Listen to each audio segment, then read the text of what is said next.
Okay, so I think when we learn about general solutions, it's best to just start with the very basic idea of trigonometry and then work towards why we have a general solution. So remember when we had, we have sine 30, we know sine 30 is a half, right? So if we were to put sine 30 into our calculator, we would get a half. And if we were to put sine 90 in our calculator, we would get 1. Yeah. So just looking at that sine 30. So 30 is the angle. And so often, if you were to graph this on a sine graph, where y equals sine theta, the angle theta, we can think of a lot as going along the x-axis. So if you ever draw the sine graph, it's basically a wave, and they use it a lot in physics. And so the whole point of this is that a wave repeats itself indefinitely. So I put dot, dot, dot, because it can go on and on and on. So if we were to take this normal sine graph, it repeats every 360 degrees, which makes sense because a circle is 360 degrees before you come back to the beginning. So if you go into in a circle, you go 360 degrees. So that's why we have this repetition. Now, the other thing we notice is if we were to take this half and go, right, okay, so the half bit is, we can think of as the y. Okay, so if we were to look at this y-axis, we know that on a sine graph, the regular sine graph goes from 1 to -1. And if we were to take that half and go somewhere around here, we notice that we get 2 values over here. So if we were to go along from a half, we would have a value here and a value here. Let's do those in a different color. So no. Orange and orange. So we get 2 answers. So this whole idea of trig is that you can actually get more than 1 answer. And in fact, if we were to keep going, we have an indefinite amount of answers if we would go to infinity. And so that is why at some point we need the general solution. But let's just start with the regular solution. And so we'll go to our cast diagram. And so this, don't worry too much about this trig graph. This is just to demonstrate that you have multiple solutions. But when you're doing this, you're just going to need your cast diagram.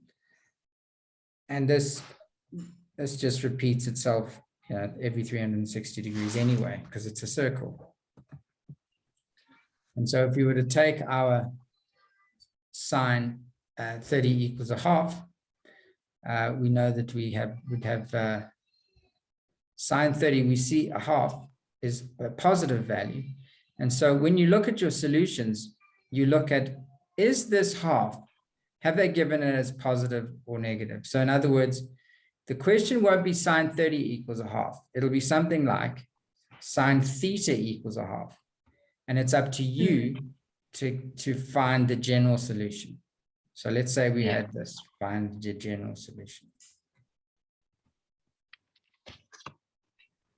So we don't actually know it's 30, but what we do know is that we can get this using our calculator. So you could, although it's a special angle which you know is 30, let's say it was 27, right? It's near 30, but it wouldn't be the exact same answer, but I'm using 30 because I know the answer already. So we would say sine to the -1 of a half.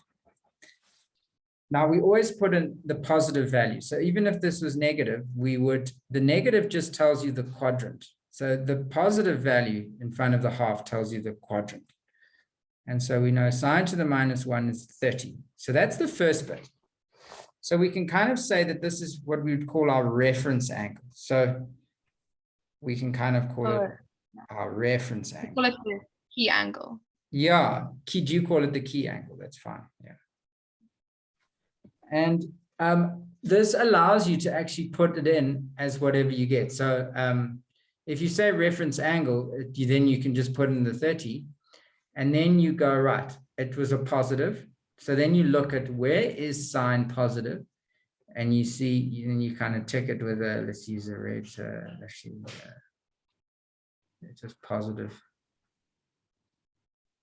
We'll use green here and here. And so remember I said last time, for the cast diagram, all you need to know is this bit, the CAST, and the 180 minus theta, the theta, the 180 plus theta, and the 360 minus theta. Okay, and so we go, right, it's there and there. So we got that and that. And so we say, right, that means then our theta is equal to 30 degrees, because in this quadrant, it is what it is. So if it's 30, we don't have to change it, because there's no 180 minus or anything in this first quadrant. And then of course, the second one is the or 180 minus 30 degrees. And so that would be 150 degrees. Now this would be not the general solution, but this would be if they were asked from 0 to 360 degrees. Then it kind of narrows it down to these two, because it puts a constraint in. But the general solution, there's no constraint. But of course, that doesn't matter, because we know that it simply just repeats itself every 360 degrees. So for the general solution, we just say plus K360 and then plus K360, and that's done. So that's the only difference, is we just pop on the K360. So when you do two different things, how you did there, that's for the two different quadrants, right? Yes, correct. So you only do it for the positive quadrants. Correct. Yeah. Okay. So this is there's your two quadrants that we use. Now let's look at it slightly, because I know they always show you in class like an easy one, and then for homework they give you something tricky. Yeah. So let's do one where we have something like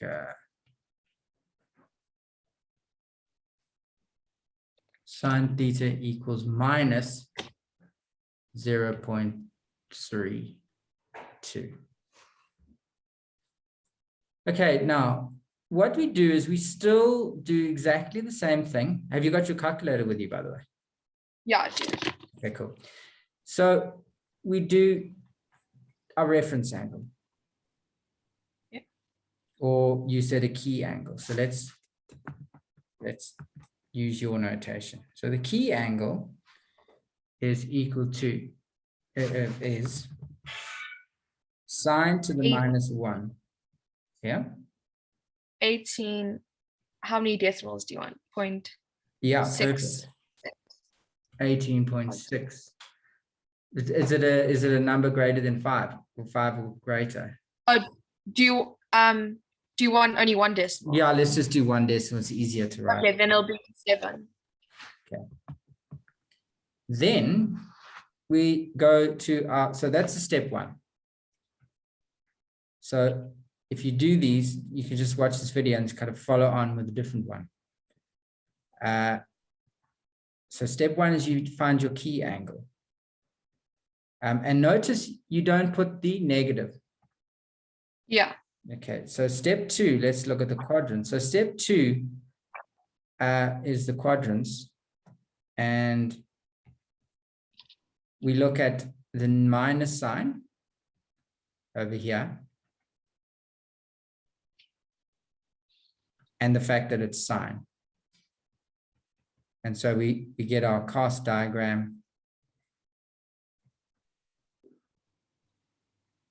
And we go, oh, okay, sine is negative. Yeah, and here, right? Yeah. And so then we are dealing with theta equals this one is the 180 degrees plus our reference angle.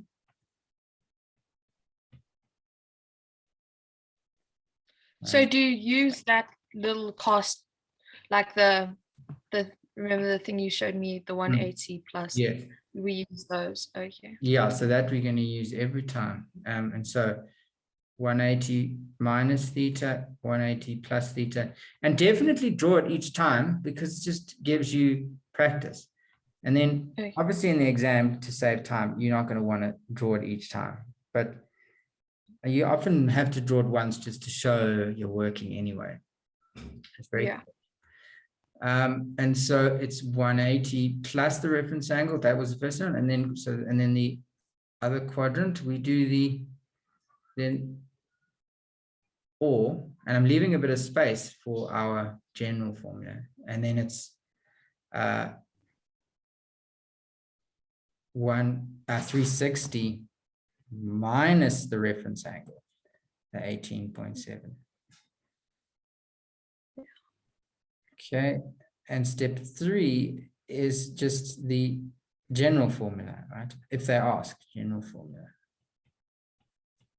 And so then we would have theta equals, now that goes to 161.3. And we just put plus K360. And then the other one is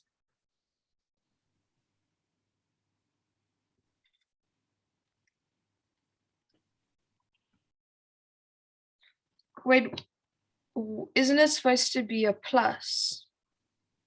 Oh, sorry. Yes. I was wondering why, because otherwise they repeat every 3. Yeah. Otherwise it's going to repeat. It's going to be more like a tan graph and repeat every 180. So yeah, 198.7. And that one is 41. Was last lesson of the day. It's okay. Okay. Yeah. 41.3. And then it's plus K360.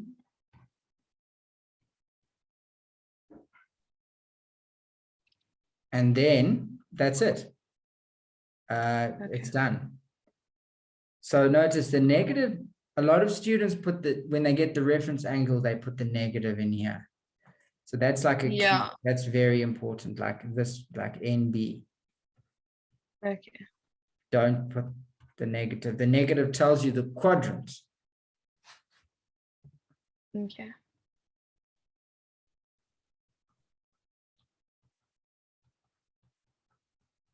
Okay, so the negative tells you the quadrant.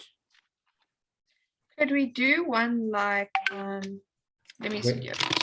Yeah, where they have like two, like it ends up being like sine 2x or something, 2 theta.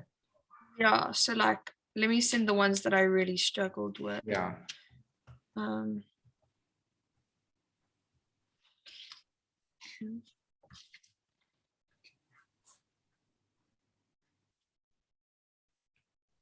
Now a tan graph will be a bit, I don't know if you have any tans, but the tan graph is actually much easier because you just have to know that a tan graph repeats every 180. I'm not going to draw the tan graph because I feel like that'll just confuse things. So all I'm going to do is just the cast diagram. Notice that tan is positive here and here. So it kind of repeats so if you imagine that's the one angle here and that's the one angle here, it just repeats every 180 degrees. Yeah. So your tan graph actually is just a plus K 180. Yes. For tan. Yeah. So like you said earlier on, my teacher gave us really simple examples and then gave us hard ones for homework. So you can see his scribbly writing because he got mad at me for getting it wrong because I didn't understand. Yeah. Okay. Yeah, he's the better the mathematician, the worse the handwriting. My handwriting is actually pretty good. It's not like I found maths that easy, but I just Oh yeah. just worked. Okay. So 4 to 8. So the 4 sine x cos x equals 1, that one. Yeah. Okay.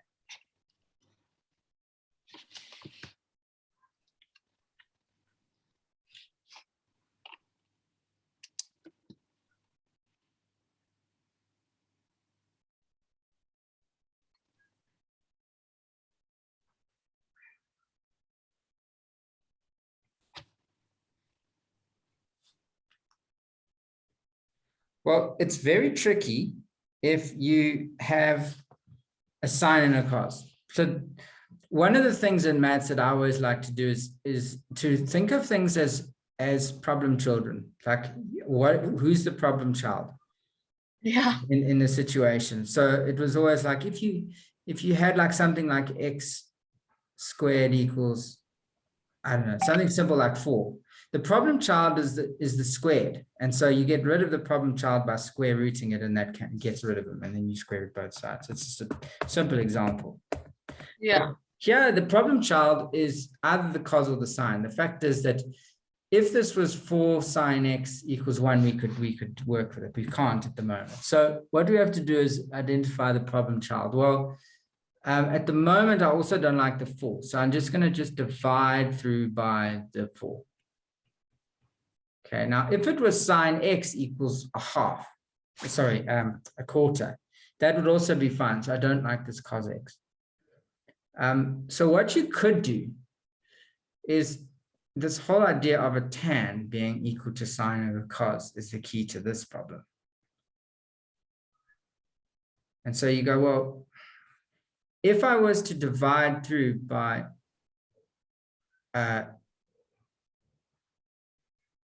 cos, if I was to divide through by cos x, then I would have I would be able to have tan. Yeah.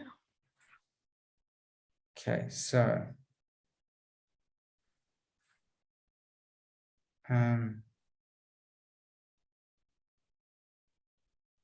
is this a times or is this a The what? for this one? Is this a So the answers aren't correct. My friend gave me those answers. yeah. Is this a times or is this supposed to be a plus here? Are you sure this is not a plus here? I think that's a times. I don't know. That's weird. Okay. And maybe it was a plus. I don't know. I think it might be a plus.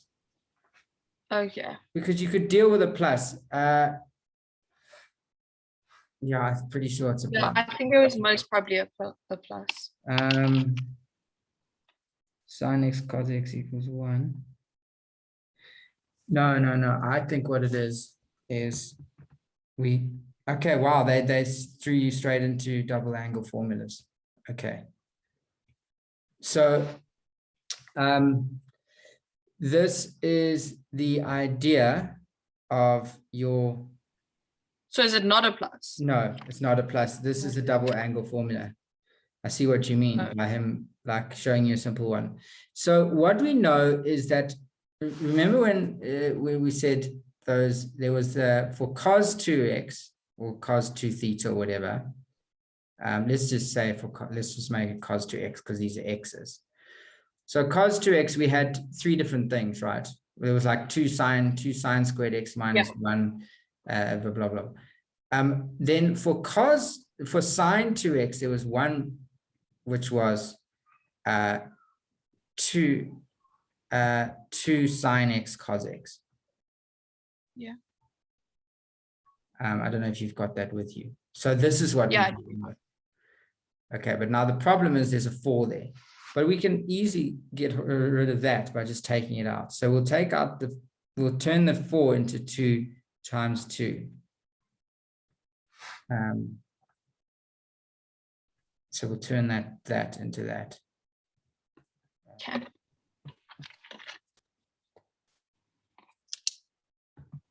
But I'm going to actually take it out as the bracket so then I can just deal with it much more easily. So then it's a 1. So then we have our 2 sine x cos x. And actually, I'm glad that we have this question, because one of the things to deal with that we haven't done is what happens when you have 2 theta rather than just theta, because before we've just been dealing with theta. So I suppose in this step is just kind of simplifying, trying to identify if you can simplify it. And so this 2 sine x cos x, we know we can just make sine 2x. But of course, we still do need the 2. Okay. So here the problem children were still the same. It was the sine x cos x. And so we can deal with sine x cos x's by doing double angle formula. What's interesting is even if it was 1, so say this had been a 1 here. So I think it's important to go over this. So say it had just been this.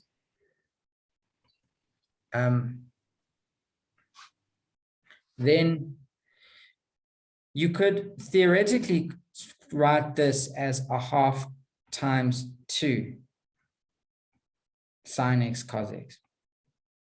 Oh, I remember our teacher saying something about that trick that we have to remember. Yeah, so then it would be this, and then it would be sine 2x equals 1. Now, this actually ends up, to get rid of the half, we times both sides by 2. We get sine 2x equals 4. Well, this actually would give us no solution, because we know that our sine graph kind of oscillates between -1 and 1. But the point still stands. It would have been better to probably say a quarter here. And then you'd have timesing them both, and you get the sine 2x equals a half. But anyway, that's just something to bear in mind. So let's just make that a quarter. And from there, you know what to do. So we make it sine 2x. Now the problem child is the 2. So we divide both sides by 2. Okay. Now we can go on to the steps that we were doing before. So we kind of want to simplify in order to get to this format. And now we can get our reference angle. So step 1 was our reference angle. So we say sine to the -1. And don't worry that it's a 2x here. That's okay. Yeah, that's what I'm confused about. So like, does that just not matter?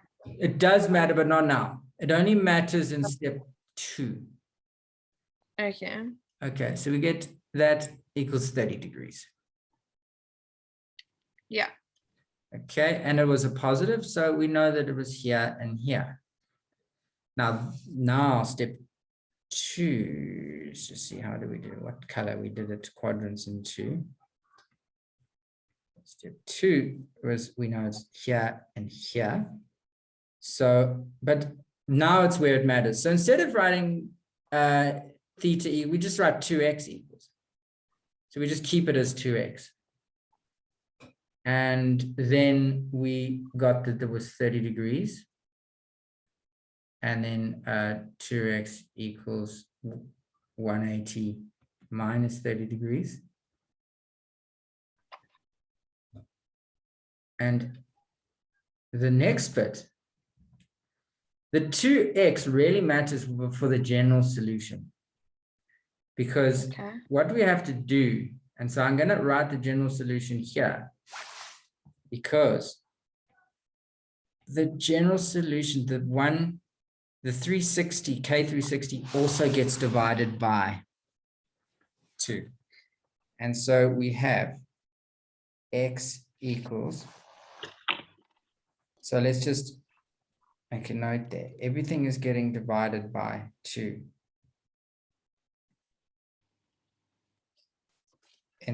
In order to get to that step, that third step. So this was been then 15 plus K180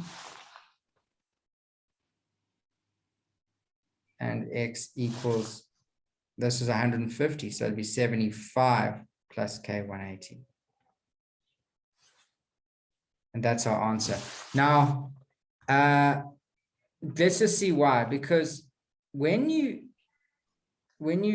draw a sine graph, if it's sine x, it goes like this. Now, sine 2x, this 2 over here actually just refers to the frequency, and that it means the frequency is doubled. So you don't really have to understand this. Mostly you could just do this and just remember to divide by 2 or 3 or whatever, or if it's a half, times by 2.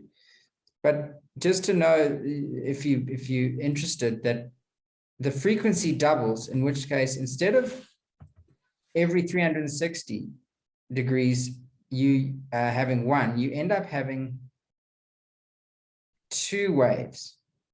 And so that's why you end up having this, like every 180 degrees you get a wave, rather than 360. That's not that important. Not yet. So should we do another one? Yeah, the other one I sent you. Okay. The 6 sine squared x plus 2 sine x equals 1. Yeah. That one. All right.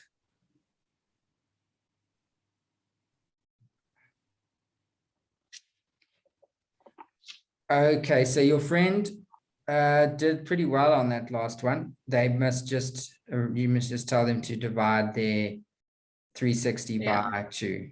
But they actually got, okay. Yeah. Yeah, she gets like full distinctions for everything.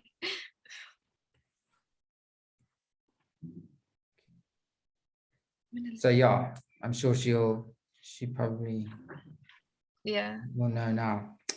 So you have this 6 sine squared x plus 2 sine 2x equals 1.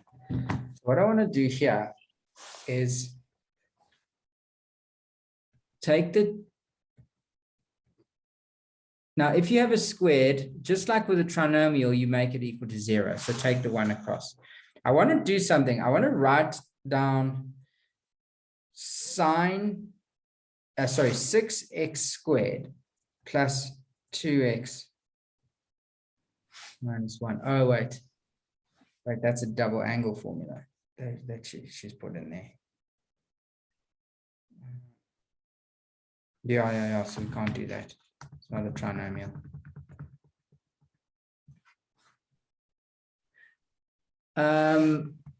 This sine 2x, we can make sine x cos x.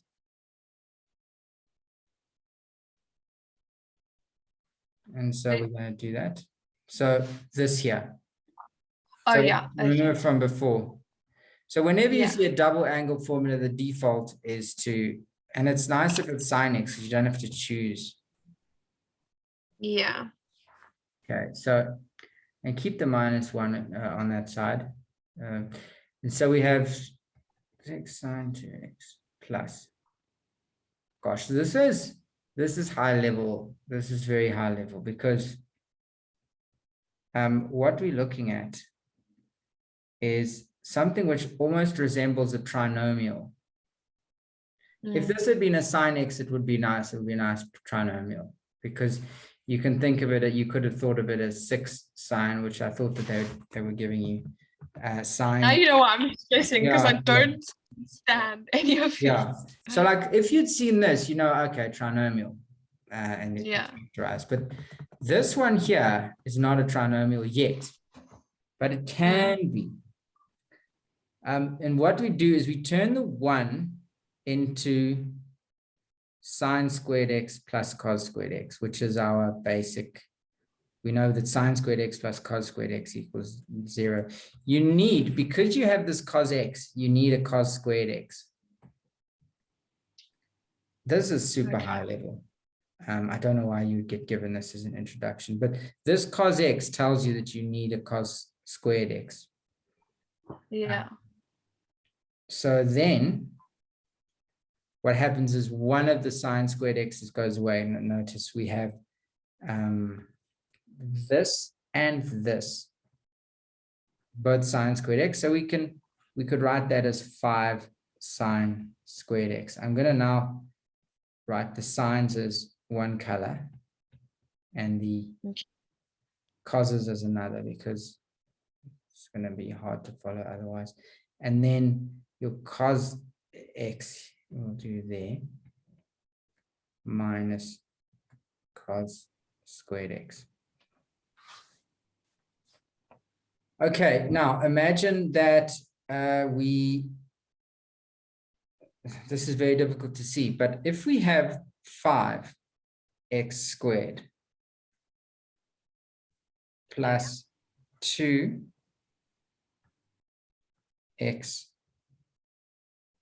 y minus y squared. This is a trinomial that you could factorize. Yeah. Factors of. How do you factorize like sines and causes? Yeah, so you kind of just treat them as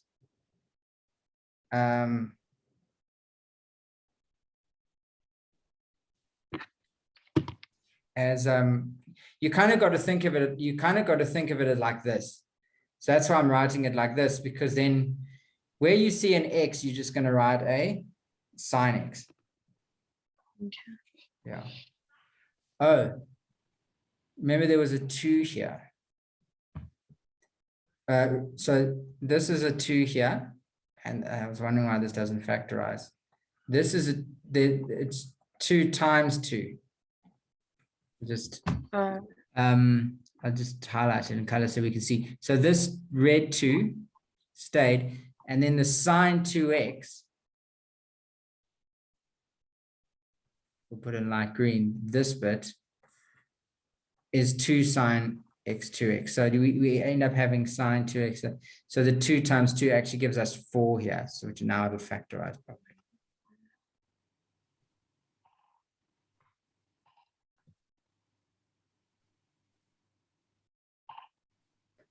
Okay.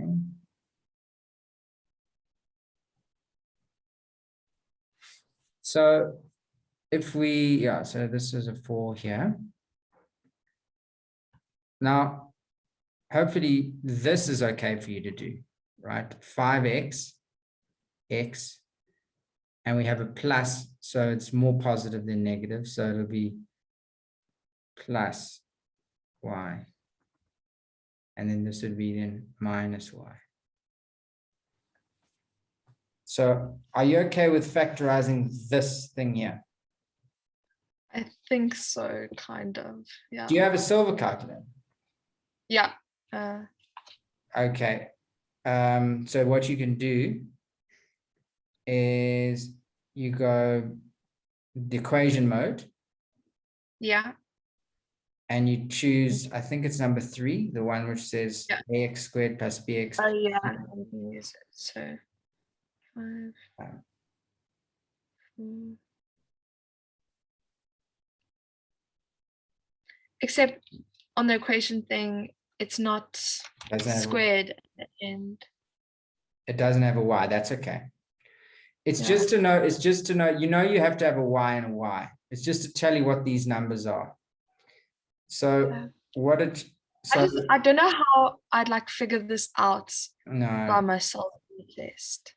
Yeah, this bit here is something that takes like a long time. I mean, this should be given to you after a lot of practice, right? This is not a because full on final matric question.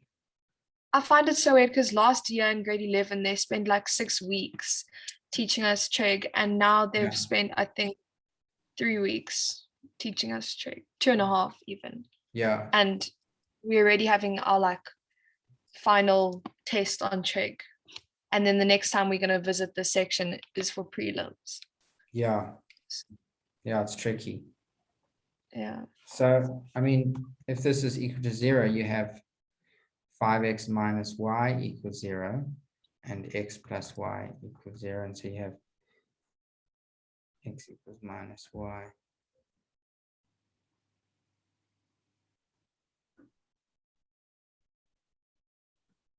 And x equals y over 5.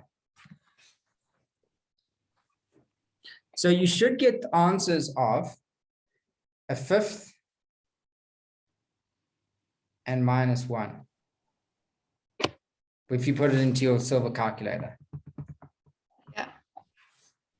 Now remember, the 5 goes in front and the 1 goes here. So when you get that answer of a fifth on your silver calculator, you know the 5 goes here and the 1 goes here. Okay, so it's pretty tricky, but just remember that if you have a y squared, that it just means you just need to put in your y's. So technically what you would have put is 1 and 1 here, right? But and that's how you get the fifth and the minus 1. But of course, there's a y squared, so you end up having to put the y in the y. Now, when you factorize this, just think of the sine squared x, sine x, as the x bit. So that's why I kind of did it in blue. So the blue is the x. So it's 5x. And then so it's not so important that we solve this bit here, because that we can kind of, it's more important that we have the numbers. So we have the x here in blue, and then the y is minus y and plus y. Okay, so what we think of it is the x is the sine squared. So what we have is the sine x is the x. So what we actually have is 5 sine x in the one bracket, and the other bracket is going to be our sine x, because that's an x there. And then we have the y is the cos x. So we have a minus cos x and a plus cos x.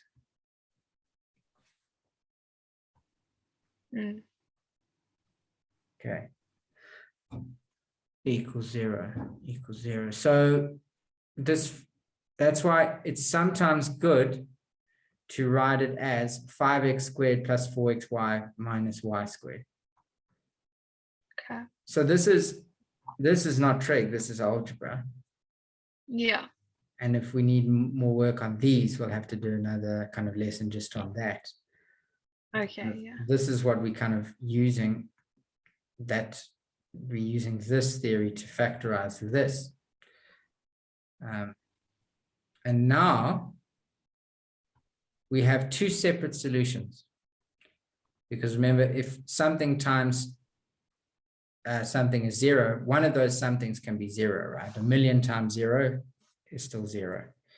So 5 sine x minus cos x could equal 0, or sine x plus cos x equals 0. Yeah. And so now we can say 5 sine x equals cos x. Wait, why do you take the cos over? Oh, the reason is because we want to get sine over cos so that we can get a tan. Oh, okay. It's cos x. Okay, so this is a trick that, so you should be taught not this first, but the trick of when you have a sine x, this thing here, when you notice when we had sine x cos x together multiplied, we could use the double angle, right? We could make it sine 2x and get rid of the cos x. But when they're separated by a plus or a minus, we have to then shift it over to the side and make it a tan. Because if I divide both sides by cos x, I get rid of the cos x here, Yeah. It just becomes 1. And sine over cos is tan. Yeah. And so what I end up with is having is 5 tan x equals 1. And of course, then tan x equals a fifth. Oh. And for this one, How do you, yeah, I have no idea how. Oh, no, you do the same thing. Never we mind. do the same thing. Okay. And so we have tan x equals. Oh, okay. Okay, so these are now 2 separate things which we can kind of, only now are we kind of on those initial steps that we first, like these 3 steps. Unfortunately, with these, the ones that you've given you, it's such a mixed exercise that there's like a lot of different techniques that he's expecting you to know. Yeah, it's so complicated. It's very complicated. And look, don't worry that you're not getting them all now, because you're not, I mean, it's weird that you're expected to.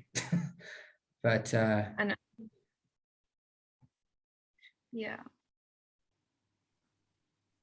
We have the tan x equals a fifth and tan x equals -1.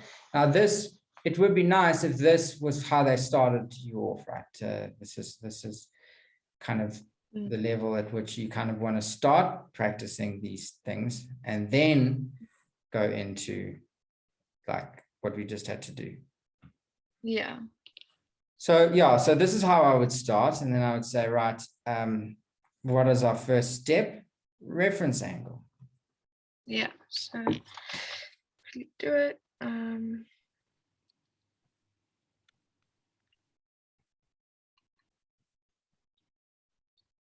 So it'll be 11.3. Okay, and then this, we stick in the positive one, right? We don't, because the negative only tells us the quadrant. Yeah, and that'll be 0.0. Wait, sorry? Yeah, because your tan graph goes, Yeah. Your tan graph goes like this. Yeah. Going through 0, and then that's minus 90 and 90.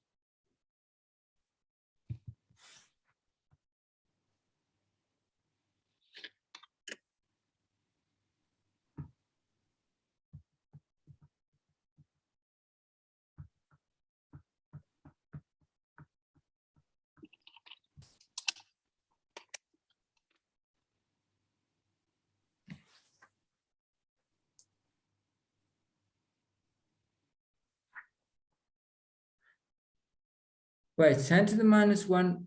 Are you sure you got 0? Wait, let me see. Shift tan 1.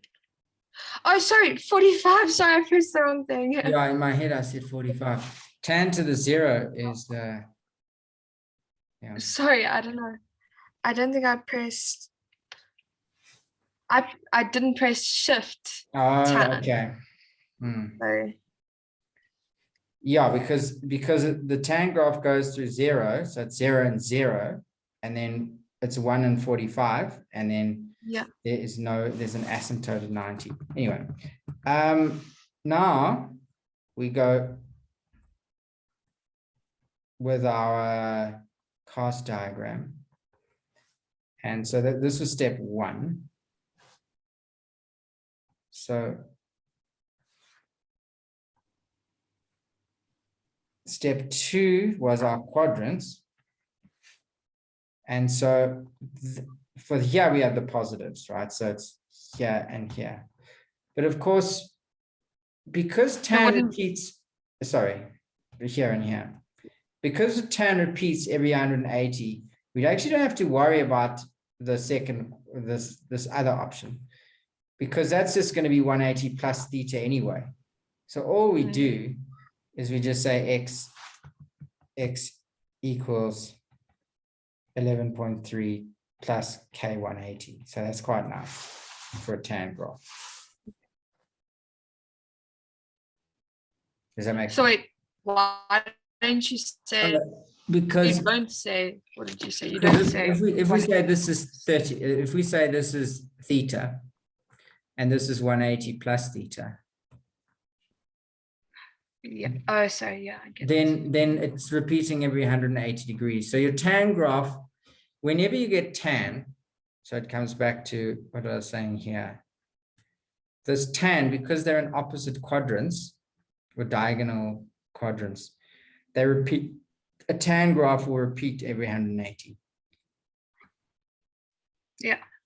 So we don't have to worry about two solutions. We just can just say it repeats every 360. Yeah.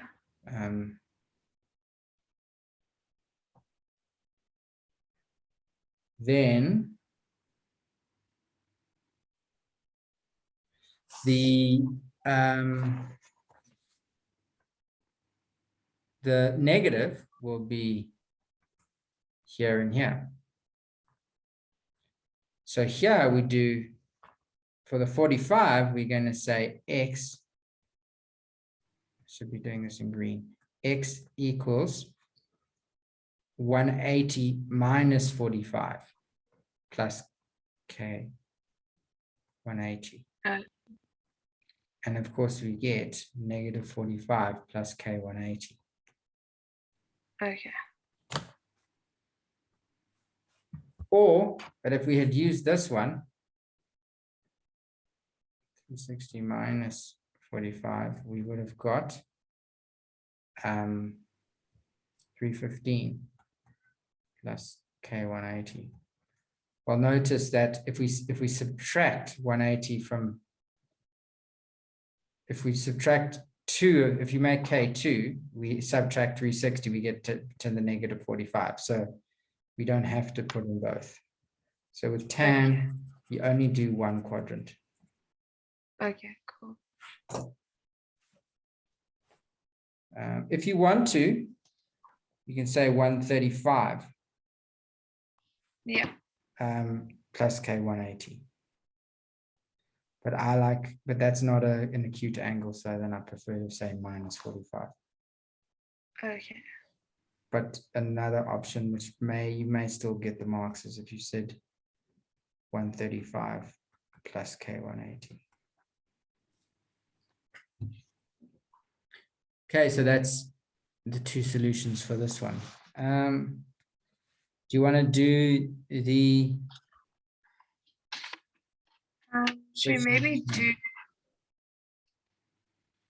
like okay, identities? I think I'm okay with. I just need to practice more. I think it's okay for now. I think I just need to practice and like get it in my head, and then yeah. Are we able to have a lesson tomorrow before the test on Wednesday? Yeah, we can just do the same times, I think. Oh wait. I finished school at like